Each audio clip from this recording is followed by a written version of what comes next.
Good morning guys, welcome back to my new blog.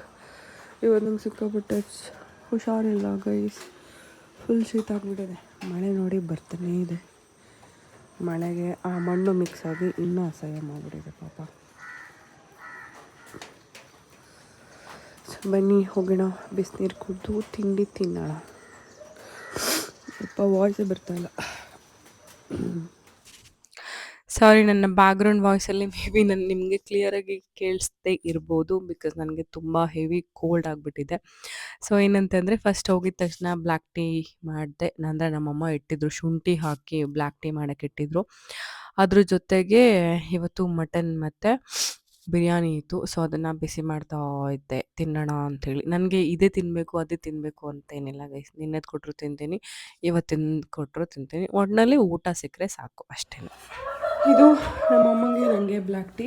ನಮ್ಮಮ್ಮ ಏನು ಗೊತ್ತಾ, ಲೂಸ್ ಥರ ಟೀನು ಕುಡಿಯೋಲ್ಲ, ನೀರು ಕುಡಿಯೋಲ್ಲ. ಇಡೀ ಬೆಳಗ್ಗೆ ಫುಲ್ ಕೆಲಸ ಮಾಡ್ತಾನೇ ಇರೋದು. ಎಷ್ಟು ಕೋಪ ಬರುತ್ತೆ ಅಂದರೆ, ಎಷ್ಟು ಬೈದರೂ ಅವ್ರು ಚೇಂಜ್ ಆಗೋಲ್ಲ. ಅದೇ ರಂಗೋಲಿ, ಅದೇ ನೀರು ಹಾಕೋದು, ಅದನ್ನು ಇಡೀ ಬೆಳಗ್ಗೆ ತನಕ ಮಾಡ್ತಾನೆ ಇರ್ತಾರೆ. ಸೊ ನನಗೆ ಸ್ವಲ್ಪ ಮಂಡಕ್ಕಿ ಸಿಕ್ತು ಗೈಸ್, ಇದು ನನ್ನ ಫೇವ್ರೇಟ್. ಇವಾಗ ಬ್ಲ್ಯಾಕ್ ಟೀ ಕುಡಿಯೋಣ. ನಮ್ಮನೇಲಿ ಆಲ್ಮೋಸ್ಟ್ ಬ್ಲ್ಯಾಕ್ ಟೀನೇ. ಹಾಲು ಬೇಕಾದ್ರೆ ಮಾಡ್ಕೋಬೋದು, ಬಟ್ ಮಾಡಲ್ಲ. ಅಮ್ಮ ಅಂದರೆ ಅಮ್ಮನೇ ಅಲ್ವಾ, ಅಮ್ಮನಿಗೆ ಬೇರೆ ಸರಿ ಸಾಟಿ ಯಾರೂ ಇಲ್ಲ. ಏನಂತಂದರೆ ಎಲ್ಲ ಇದ್ರೂ ಮತ್ತು ನಮ್ಮಮ್ಮ ಪಾಪ ಬಿಸಿ ಬಿಸಿಯಾಗಿ ರೊಟ್ಟಿ ಮಾಡಿಕೊಟ್ರು. ಬಟ್ ನನಗೆ ರೊಟ್ಟಿಗಿಂತ ರೈಸ್ ಐಟಮ್ಸೇ ಇಷ್ಟ ಆಗುತ್ತೆ. ರೊಟ್ಟಿನೂ ಇಷ್ಟನೇ. ಸೊ ಎರಡನ್ನೂ ಹಾಕ್ಕೊಂಡೆ, ಸ್ವಲ್ಪ ಮಟನ್ ಹಾಕ್ಕೊಂಡೆ, ಜೊತೆಗೆ ಎಲ್ಲನೂ ಸರಿಯಾಗಿ ತಿಂದೆ. ಏನಂತಂದರೆ, ಈ ಹಬ್ಬ ಮುಗಿದ್ಮೇಲೆ ಇದೆಲ್ಲನೂ ತಿನ್ನೋದೇ ಒಂಥರ ಮಜಾ. ಹಬ್ಬದ ದಿನದಲ್ಲಿ ತಿನ್ನೋಕ್ಕಾಗಲ್ಲ, ದೇವಸ್ಥಾನಕ್ಕೆ ಹೋಗೋದಿರುತ್ತೆ, ಬೇರೆ ಬೇರೆ ಬ್ಯುಸಿ ಇರ್ತೀವಿ, ಅಡುಗೆ ಮಾಡೋದಿರುತ್ತೆ. ಹಬ್ಬ ಮುಗಿದ್ಮೇಲೆ ತಿಂತೀವಲ್ಲ, ಅದೇ ಒಳ್ಳೆ ಮಜಾ. ಸೊ ನಮ್ಮಮ್ಮ ಬಿಸಿ ಬಿಸಿಯಾಗಿ ರೊಟ್ಟಿ ಮಾಡಿಕೊಟ್ರು ಗೈಸ್. ರೊಟ್ಟಿ ಮಟನ್ ಜೊತೆಗೆ ಬಿರಿಯಾನಿ ಹಾಕ್ಕೊಂಡು ಸರಿಯಾಗಿ ಬಾರಿಸ್ದೆ.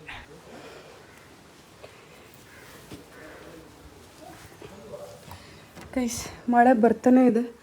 ಸೊ ಇದೇ ಮಳೆಯಲ್ಲಿ ಇವಾಗ ಹೋಗಬೇಕು. ನನ್ನ ಡ್ರೆಸ್ ಇದು ನನ್ನ ಹಳೇದಲ್ಲ, ನನ್ನ ತಂಗಿದು. ಸೊ ಬನ್ನಿ ಹೋಗೋಣ. ಇವತ್ತು ಸಿಂಪಲ್ಲಾಗಿ ಚೂಡಿ ಹಾಕ್ಕೊಂಡಿದ್ದೀನಿ. ನನಗೆ ಸಿಂಪಲ್ಲಾಗಿರೋದೇ ಇಷ್ಟ.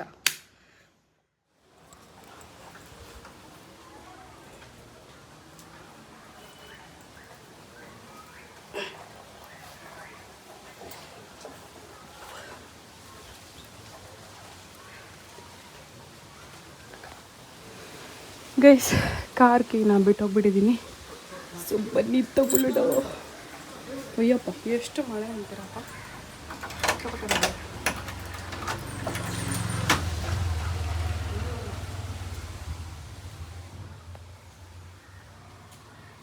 ಇಲ್ಲಿದೆ.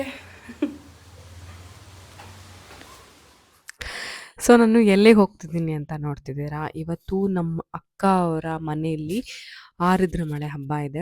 ಸೊ ಏನಾಗ್ತಿದೆ, ಎಲ್ಲ ಊರಲ್ಲೂ ಒಂದೊಂದು ದಿನ ಆಗ್ತಿದೆ ಅಲ್ಲ. ನಿನ್ನೆ ನಮ್ಮ ಅಜ್ಜಿ ಮನೆಯಲ್ಲಿತ್ತು, ಅಂದರೆ ಅಪ್ಪನೂರಲ್ಲಿ. ಇವತ್ತು ನಮ್ಮ ಅಕ್ಕ ಊರಲ್ಲಿದೆ. ಸೊ ಅದಕ್ಕೆ ರೆಡಿಯಾಗಿ ಎಲ್ಲರೂ ರೆಡಿಯಾಗಿ ಹೋಗ್ತಾ ಇದ್ದೀವಿ. ಅವರೂರು ನಮ್ಮ ಮನೆಗಿಂತ ಆಲ್ಮೋಸ್ಟ್ ಒಂದು 25 to 30 ಮಿನಿಟ್ಸ್ ಅಷ್ಟೇ ಆಗುತ್ತೆ. ಎಲ್ಲ ಹತ್ತಿರದಲ್ಲೇ ಇದ್ದಾರೆ. ಸೊ ನಾನು ಚುಕ್ಕಿ ಬರ್ಡೇಗೆ ಹೋಗಿಲ್ಲ, ಅದಾದಮೇಲೆ ಅವ್ರ ಮನೇಲಿ ಮಾರಿ ಜಾತ್ರೆ ಇತ್ತು, ಅದಕ್ಕೆ ಹೋಗಿಲ್ಲ. ಸೊ ಅಟ್ಲೀಸ್ಟ್ ಇವಾಗ ಹೋಗ್ಬರೋಣ ಅಂತೇಳಿ ಹೊರಟಿದ್ದೀನಿ. ಅಂದರೆ ಯಾವಾಗಲೂ ನಮ್ಮ ಅಕ್ಕ ಹಂಗೆ ಕರಿತಾ ಇದ್ಲು, ನೀನು ಯಾವುದಕ್ಕೂ ಬಂದಿಲ್ಲ ಅಂತೇಳಿ. ಅದು ಅಲ್ಲದೆ ನಾನು ಈ ಸರಿ ಬಂದಿದ್ದೆ ಅಲ್ವಾ ಬೆಂಗಳೂರಿಂದ. ಸೊ ಫ್ರೀ ಆಗಿದ್ದೆ, ಹಾಗಾಗಿ ಹೋಗ್ಬರೋಣ ಅಂತ ಹೇಳಿ ಇವಾಗ ಹೊರಟಿದ್ದೀನಿ. ನಾನು ಬಂದಿದ್ದ ದಿನ ಏನೂ ಮಳೆನೇ ಇಲ್ಲ ಗೈಸ್. ಬಟ್ ಬಂದಾದಮೇಲೆ ದಿನ ಸಿಕ್ಕಾಪಟ್ಟೆ ಮಳೆ ಬರ್ತಾ ಇದೆ. ಸೊ ಇವತ್ತು ನೋಡಿ ಎಷ್ಟೊಂದು ಮಳೆ ಬರ್ತಾ ಇದೆ. ಬಟ್ ಮಳೆಯಲ್ಲಿ ಈ ಊರುಗಳಿಗೆ ಹೋಗೋದು ಮಜಾ ಇರುತ್ತೆ, ಬಿಕಾಸ್ ತುಂಬ ಹಸಿರಾಗಿರುತ್ತೆ ಅಲ್ವಾ. ಈ ಕಡೆ ಮಳೆ ನೀರು ಬರ್ತಾ ಇರುತ್ತೆ, ಜೊತೆಗೆ ಇನ್ನೊಂದು ಗದ್ದೆ ತೋಟಗಳಿರುತ್ತೆ. ಸೊ ಅದೇ ಮಜಾ ನನಗೆ. ನಾನು ಹೇಳಿದೆ ಅಲ್ಲ, ಒಂದು 30 ಮಿನಿಟ್ಸ್ ಅಷ್ಟೇ. ಇವತ್ತು ಅವ್ರ ಮನೇಲಿ ದೇವಸ್ಥಾನದ ಪೂಜೆ ಇದೆ, ಅಂದರೆ ಊರಿನ ದೇವಸ್ಥಾನ ಇರುತ್ತಲ್ವ, ಅದ್ರ ಪೂಜೆ ಇರುತ್ತೆ. ಅದಾದಮೇಲೆ ಇದೆ ನೋಡಿ ಅವರೂರು. ಸೊ ಅದಾದಮೇಲೆ ಮನೇಲಿ ಊಟ ಇಟ್ಕೊಂಡಿದ್ದಾರೆ. ಊಟ ಮಾಡಿಕೊಂಡು ಬರೋದಷ್ಟೇ. ಆಫೀಸ್ ಕೆಲಸ ಇದೆ, ರಜೆ ತೊಗೊಂಡಿಲ್ಲ. ಸೊ ಹಾಗಾಗಿ 1 ಅವರ್ಗೆ ಅಷ್ಟೇ ಹೋಗಿ ಬರ್ತಾ ಇರೋದು. ನಾನು ಹೊರಟಿರೋ ಟೈಮಲ್ಲೇ ಆಲ್ಮೋಸ್ಟ್ 2:30 PM ಆಗಿತ್ತು, ಅಂದರೆ ಡೈರೆಕ್ಟ್ ಊಟಕ್ಕೆ ಹೋಗ್ತಾ ಇರೋದು.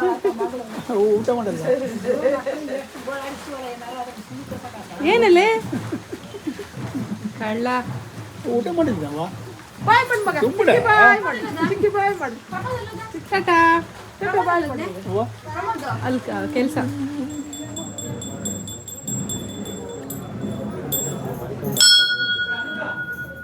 ಅಲ್ಲಿಂದ ಬೆಟ್ರಾ ಅಲ್ಲಿಂದ ಬೆಟ್ರಾ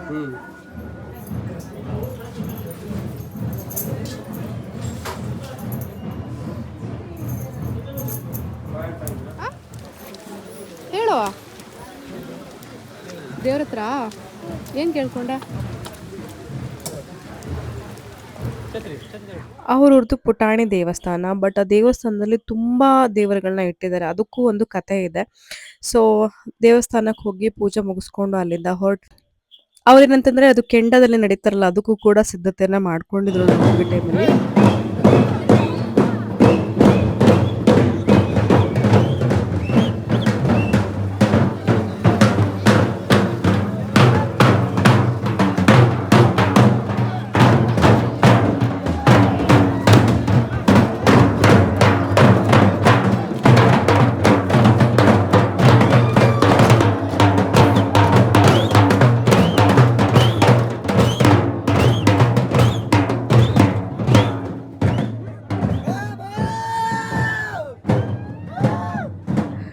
ಗೈಸ್ ನಂಗೆ ಎಷ್ಟು ಕೋಲ್ಡ್ ಆಗಿದೆ ಅಂತಂದ್ರೆ ವಾಯ್ಸ್ ಓವರ್ ಕೂಡ ವಾಯ್ಸ್ ಬರ್ತಾ ಇಲ್ಲ, ಬರೀ ಅಕ್ಷಿ ಬರ್ತಾ ಇದೆ, ಅಷ್ಟು ಕೋಲ್ಡ್ ಆಗಿದೆ.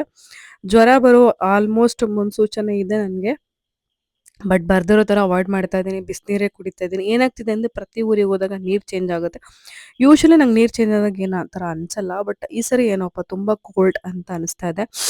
ಸೊ ಅದಾದಮೇಲೆ ಮುಗಿಸ್ಕೊಂಡು ಬಂದು ಹೇಳ್ದೆ ಅಲ್ಲ ಆಫೀಸ್ ಕೆಲಸ ಇತ್ತು, ಅದನ್ನು ಕಂಟಿನ್ಯೂ ಮಾಡಬೇಕಿತ್ತು, ಹಾಗಾಗಿ ಬೇಗನೆ ಬಂದ್ವಿ. ಆಲ್ಮೋಸ್ಟ್ 1 ಅವರ್ ಅಷ್ಟೇ ಇದ್ದಿದ್ದು ಅಲ್ಲಿ. ಅದಲ್ಲದೆ ನಮ್ಮನೇಲಿ ಕೆಲಸ ಮಾಡ್ತಾ ಇದ್ರಲ್ಲ, ಬಾವಿ ತೆಗಿತಾ ಇದ್ರು. ಸೊ ಅವ್ರಿಗೆ ಟೀ ಮಾಡಿಕೊಡಿ ಅಂತ ಅಮ್ಮ ಹೇಳಿದ್ರು. ಸೊ ಅದೇ ಕಾರಣಕ್ಕೆ ಆಲ್ಮೋಸ್ಟ್ ನಾವು ಬೇಗ ಬಂದಿದ್ದು. ಅಂದರೆ ಕೆಲಸದಲ್ಲಿ ಕೆಲಸ ಮಾಡ್ತಿದ್ರೆ ಅವ್ರಿಗೆ ಟೀ ಮಾಡಿಕೊಡ್ಬೇಕು ಅಂತ. ಇನ್ನೊಂದು ಹೇಳೋದು ಮರ್ತೋದೆ, ಇನ್ನೊಂದು ಸದ್ಯದಲ್ಲಿ 1500 ಸಬ್ಸ್ಕ್ರೈಬರ್ಸ್ ಆಗ್ತಾ ಇದ್ದಾರೆ. ಬಟ್ ಎಕ್ಸ್ಪೆಕ್ಟೇ ಮಾಡಿರಲಿಲ್ಲ. ಚಾನಲ್ ಸ್ಟಾರ್ಟ್ ಮಾಡಿದಾಗ 0 ಸ್ಟಾರ್ಟ್ ಮಾಡಿದ್ದು. ಏನೋ ನಮ್ಮ ಫ್ಯಾಮಿಲಿಯವರು ಮೇ ಬಿ ಒಂದು 50 ಜನ 25 ಇರ್ಬೋದೇನೋ. ಬಟ್ 1500 ಆದ್ರಲ್ವಾ, ಸೊ ಅದೇ ಖುಷಿ ನನಗೆ. ಖುಷಿನ ಸೆಲೆಬ್ರೇಟ್ ಮಾಡೋಣ, ಓಕೆನಾ ಗೈಸ್. ನಮ್ಮ ಅಕ್ಕ ಮನೆಗೆ ಹೋಗಿ ಬಂದಾಯಿತು. ಇವಾಗ ನಮ್ಮಮ್ಮ ಅಲ್ಲೇ ಉಳ್ಕೊಂಡಿದ್ದಾರೆ. ಇಲ್ಲಿ ಬಾವಿ ತೆಗಿತಿದ್ದಾರಲ್ವ, ಸೊ ಅವ್ರಿಗೆ ಟೀ ಮಾಡಿಕೊಡು ಅಂತ ಹೇಳಿದ್ದಾರೆ. ನಮ್ಮ ಅಪ್ಪಾಜಿ ಈಗ ಹಾಲ್ ತೊಗೊಂಡು ಬಂದಿದ್ದಾರೆ. ಸೊ ಟೀ ಮಾಡೋಣ. ಇದು ನೋಡಿ ಮಲ್ನಾಡ್ ಸ್ಪೆಷಲ್ ಕಜ್ಜಾಯ. ಇದು ನಮ್ಮ ತಂಗಿ ಮನೆಯಿಂದ ಬಂದಿದ್ದು. ಇದು ಇಲ್ಲಿದ್ರೆ ಏನು ಅಂತಂದರೆ ಈ ಥರ ಪಾರ್ಸಲ್ಗಳು ಬರ್ತಾ ಇರುತ್ತೆ ಏನೇನೋ. ಇವಾಗ ಫಸ್ಟು ಟೀ ಮಾಡ್ತೀನಿ, ಓಕೆನಾ ಪ್ಲೀಸ್. ನಮ್ಮಮ್ಮ ಹತ್ರ ಏನೋ ಇದೆ ಜಾಗರಿ ಟೀ ಅಂತ, ಸಖತ್ತಾಗಿದೆ ಫ್ಲೇವರು. ಈ ಕಲರಲ್ಲಿದೆ, ಎಷ್ಟು ಚೆನ್ನಾಗಿದೆಯಲ್ಲ. ಏನಂದರೆ ಸ್ವಲ್ಪ ಗೆಣಸಿಂದು ಚಿಪ್ಸ್ ಅನ್ನೋದು. ಸೊ ಇದಿದೆ. ಇವಾಗ ಟೀ ಮಾಡೋಕ್ಕೆ ಇಟ್ಟಿದ್ದೀನಿ, ಆಗಿದ್ದು ಕುಡಿಯೋಣ ಮತ್ತು ಅವ್ರಿಗೆ ಕೊಡಬೇಕು. ನಾನು ಕಜ್ಜಾಯ ಇರುತ್ತಲ್ಲ ಅದನ್ನು ಆಲ್ಮೋಸ್ಟ್ ಟೀಗೆ ಹತ್ಕೊಂಡು ತಿಂತೀನಿ ಗೊತ್ತಾ. ಇದು ಈ ಬಂದಿದೆಯಲ್ಲ, ನಮ್ಮಮ್ಮ ಬೆಳಗ್ಗೆ ಬಾವಿ ತೆಗಿತಾರಲ್ಲ ಅವ್ರಿಗೆ ಕೊಡಬೇಕಂತ ತೊಗೊಂಡು ಬಂದಿದ್ದು. ನಮ್ಮಮ್ಮ ಮನೆಗೆ ಬರ್ತಾರಲ್ಲ ಏನಾದರೂ ಕೆಲಸ ಮಾಡೋಕ್ಕೆ, ಅವ್ರಿಗೆ ತುಂಬ ಚೆನ್ನಾಗಿ ನೋಡ್ಕೋತಾರೆ, ತುಂಬ ಏನೇನೋ ಕೊಡ್ತಾ ಇರ್ತಾರೆ ತಿನ್ನೋಕ್ಕೆ. ಸೊ ಅವ್ರೇನು ಹೇಳ್ತಾಯಿದ್ರು ಅಂದರೆ, ಮಣ್ಣಲ್ಲಿ ಇಳಿದು ಕೆಲಸ ಮಾಡ್ತಿದ್ದಾರೆ ಅವರು, ಎಷ್ಟು ಕಷ್ಟಪಡ್ತಿದ್ದಾರೆ ಪಾಪ, ಅವ್ರನ್ನ ನಾವು ಚೆನ್ನಾಗಿ ನೋಡ್ಕೋಬೇಕು. ಅವ್ರಿಗೆ ಏನೋ ಅವ್ರ ಭಾಷೆಯಲ್ಲಿ ಹೇಳಿದ್ರು ಅವರು, ಆ ಥರ ಸುಸ್ತಾಗೋ ಥರ ಸುಸ್ತಾಗದೇ ಇರೋ ಹಾಗೆ ನೋಡ್ಕೋಬೇಕಂತೆ. ಸೊ ಹಂಗಾಗಿ ಈ ಬ್ರೆಡ್ನ ತೊಗೊಂಡು ಬಂದಿದ್ದಾರೆ ಅವ್ರಿಗೋಸ್ಕರ. ಇವಾಗ ಅದರಲ್ಲಿ ಒಂದು ನಾನು ತಿಂತಾಯಿದ್ದೀನಿ. ಗೈಸ್, ದೇವ್ರ ದೀಪ ಹಚ್ಚೋಣ ಅಂತ ಬಂದಿದ್ದೀನಿ. ಇದು ನೋಡಿ ನಾನು ಶಿರಡಿಯಿಂದ ತೊಗೊಂಡು ಬಂದಿದ್ದು. ಯೂಶ್ವಲಿ ನಮ್ಮ ಅಪ್ಪಾಜಿನೇ ಬೆಳಗ್ಗೆ ಪೂಜೆ ಮಾಡೋದು. ಸೊ ಇವಾಗ ಸಂಜೆ ನಾನು ಮಾಡೋಣ ಅಂತ. ಅಮ್ಮ ಇಲ್ಲ, ಊರಲ್ಲಿ ಉಳ್ಕೊಂಡಿದ್ದಾರೆ. ಅಂದರೆ ಉಳ್ಕೊಂಡಿದ್ದಾರೆ ಇನ್ ಸೆನ್ಸ್ ಇವಾಗ ಬರ್ತಾರೆ. ನಮ್ಮಮ್ಮ ಯಾರ ಮನೆಯಲ್ಲೂ ಉಳಿಯಲ್ಲ, ಎಷ್ಟೇ ಸಂಜೆ ಆದರೂ ಮನೆಗೆ ಬರಲೇಬೇಕು ಅವರು. ಸೊ ಇವಾಗ ಬರ್ತಾರೆ ನಮ್ಮ ಭಾವ ಜೊತೆ. ಅಷ್ಟರೊಳಗೆ ನಾನು ಪೂಜೆ ಮಾಡಿಬಿಡ್ತೀನಿ, ಓಕೆನಾ ಗೈಸ್. ದೇವ್ರ ದೀಪ ಹಚ್ಚಾಯಿತು. ಬನ್ನಿ ಬಾವಿ ಎಲ್ಲಿ ತನಕ ಆಗಿದೆ ಅಂತ ತೋರಿಸ್ತೀನಿ. ಇಲ್ಲಿ ಭಯ ಆಗುತ್ತೆ, ಯಾಕೆಂದರೆ ಇದು ಫುಲ್ಲು ಜಾರುತ್ತೆ ಇವಾಗ ನೋಡಿ. ನಮ್ಮನೇಲಿ ಬೇಗ ನೀರು ಬಂದುಬಿಟ್ಟಿದೆ ಗೊತ್ತಾ. ಅಯ್ಯಪ್ಪ, ಸಿಕ್ಕಾಪಟ್ಟೆ ಮಳೆ ಬರ್ತಾನೆ ಇದೆ. ಅಲ್ಲಿ ನೋಡಿ ಮಣ್ಣು ರಾಶಿ, ರೋಡೇ ಕ್ಲೋಸ್ ಆಗಿಬಿಟ್ಟಿದೆ. ತೆಗಿಸ್ತಾರೆ ನಾಳೆ ಅನಿಸುತ್ತೆ. ಸೊ ಬನ್ನಿ ಇವಾಗ ಸ್ವಲ್ಪ ಮೇಲೆ ಹೋಗಿ ಬರೋಣ. ನಮ್ಮ ಚುಕ್ಕಿದು ಸೈಕಲ್ ಇಲ್ಲ ಐತೆ, ಪಾಪ ಚುಕ್ಕಿಗೆ ಹುಷಾರಿಲ್ಲ.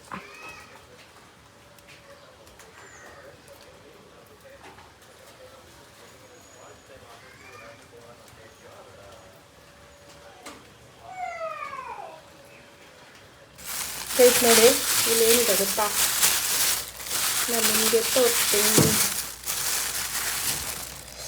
ಚೇಪೆಕಾಯಿ, ಪೆರ್ಲೆಕಾಯಿ ಇದ್ರ ಫುಲ್ ಇತ್ತು. ಇವಾಗ ತಿಂದ್ಬಿಟ್ಟು ಎಷ್ಟು ತೊಗೊಂಡು ಬಂದಿದ್ದೀವಿ. ಮನೇಲಿ ಬಿಟ್ಟಿರೋದು. ಎಷ್ಟು ಸಕ್ಕತ್ತಾಗಿದೆಯಲ್ಲ ಯಪ್ಪ. ಇದು ನೋಡಿ ಎಷ್ಟು ದೊಡ್ಡದಾಗಿದೆ. ಸೊ ಊರಲ್ಲಿ ಬ್ಯೂಟಿ ಅದೇ ಅಲ್ಲ. ಈ ಬಾಳೆಹಣ್ಣು ಅದು ಕೂಡ ಮನೆದು, ಪೇರ್ಲೆ ಹಣ್ಣು ಮನೆದು, ಈ ಚಿಪ್ಸು ಮನೆದಲ್ಲ. ಗೈಸ್ ನಾನು ಹೇಳ್ದೆ ಅಲ್ಲ, ನಮ್ಮಮ್ಮ ಎಲ್ಲ ಉಳ್ಕೊಳ್ಳಲ್ಲ ಅಂತೇಳಿ. ಸೊ ಬರ್ತಿದ್ದಾರೆ. ಇವಾಗ ಅನ್ನಕ್ಕೆ ಇಟ್ಟಿದ್ದೀನಿ. ಇದು ಏನಕ್ಕೆ ಬಿಸಿ ಮಾಡೋಕ್ಕೆ ಇಟ್ಟಿದ್ದೀನಿ ಅಂತಂದರೆ, ಒಂದು ಕಡುಬು ಇದೆ. ನಮಗೆಲ್ಲ ಇದು ಸಿಕ್ಕಾಪಟ್ಟೆ ಇಷ್ಟ ಆಗುತ್ತಾ, ಕೆಲವೊಬ್ಬರಿಗೆಲ್ಲ ಇಷ್ಟ ಆಗಲ್ಲ, ಬಟ್ ನಮಗಂತೂ ಇಷ್ಟ. ಸೊ ಇವಾಗ ಕಟ್ ಮಾಡಿ ಬಿಸಿ ಮಾಡೋಕ್ಕೆ ಇಡೋಣ ನೈಟ್ ಊಟಕ್ಕೆ. ನಮ್ಮ ಮನೇಲಿ ಒಂಥರ ಹಬ್ಬ ಆದಾಗ ಅಕ್ಷಯ ಪಾತ್ರೆ ಥರ ಖಾಲಿನೇ ಆಗಲ್ಲ. ಇಲ್ಲಿ ನೋಡಿ ಎಷ್ಟೊಂದು ಮಟನ್ ಸಾರಿದೆ. ಸೊ ಅದಕ್ಕೆ ಇವಾಗ ಇದನ್ನು ಕಟ್ ಮಾಡಿ ಊಟ ಮಾಡೋಣ, ಓಕೆನಾ. ನೈಟ್ ಊಟಕ್ಕೆ ನಾನು, ಅಪ್ಪಾಜಿ, ನನ್ನ ತಂಗಿ ಅಷ್ಟೇ ಅಂತ ಹೇಳಿದ್ರು. ಮಿಕ್ದರೆಲ್ಲರದು ನಮ್ಮ ಭಾವ ಮನೆಯಲ್ಲೇ ಊಟ ಆಗಿದೆ ಅಂತ ಹೇಳಿದ್ರು. ನಾನು ಅಂದ್ರೂ ಊಟ ಮಾಡ್ಬೋದು ಅಂತ ಹೇಳಿ ಸ್ವಲ್ಪ ರೈಸ್ ಮಾಡಿದೆ. ಆಮೇಲೆ ಕಡುಬು ಇತ್ತು, ಅದನ್ನೇ ಬಿಸಿ ಮಾಡಿದೆ. ನನಗೆ ಕಡುಬು ಇದ್ದರೆ ಅದೇ ಸಾಕು, ಅದನ್ನೇ ತಿಂದ್ಬಿಡ್ತೀನಿ. ಸೊ ಅಷ್ಟೇ ಗೈಸ್ ಇವತ್ತಿನ ವ್ಲಾಗ್. ನಮ್ಮ ಅಕ್ಕ ಮನೆಗೆ ಹೋಗಿ ಸರಿಯಾಗಿ ಊಟ ಮಾಡಿಕೊಂಡು ದೇವಸ್ಥಾನಕ್ಕೆ ಹೋಗಿ ಬಂದಿದ್ದು ಅಷ್ಟೇ. ಸೊ ನಾಳೆ ಮತ್ತೆ ನಮ್ಮ ಅಜ್ಜಿ ಮನೆಗೆ ಹಬ್ಬ ಇದೆ, ಅಲ್ಲಿಗೆ ಹೋಗಬೇಕು. ದಿನ ಒಬ್ಬೊಬ್ಬರು ಮನೇಲಿ ಹಬ್ಬ ಆಗೋಗಿದೆ. ಸೊ ನಾಳೆ ನಮ್ಮವ್ವ ಮನೇಲಿ ಹೋಗ್ಬೇಕು ನಾನು. ಸೊ ಅದಕ್ಕೆ ರೆಡಿ ಆಗಬೇಕು ಅದಕ್ಕೂ ಮುಂಚೆ. ಬಿಕಾಸ್ ನಾನು ತುಂಬ ಕೋಲ್ಡ್ ಆಗಿಬಿಟ್ಟಿದ್ದೆಲ್ಲ, ಅದನ್ನು ಸರಿ ಮಾಡ್ಕೋಬೇಕು. ಇಲ್ಲಾಂದ್ರೆ ಅಲ್ಲಿ ಇನ್ನೂ ತುಂಬ ಕೋಲ್ಡ್ ಆಗೋಗುತ್ತೆ. ಬೈ ಗೈಸ್, ಮತ್ತೆ ಸಿಗೋಣ ಮುಂದಿನ ವ್ಲಾಗ್.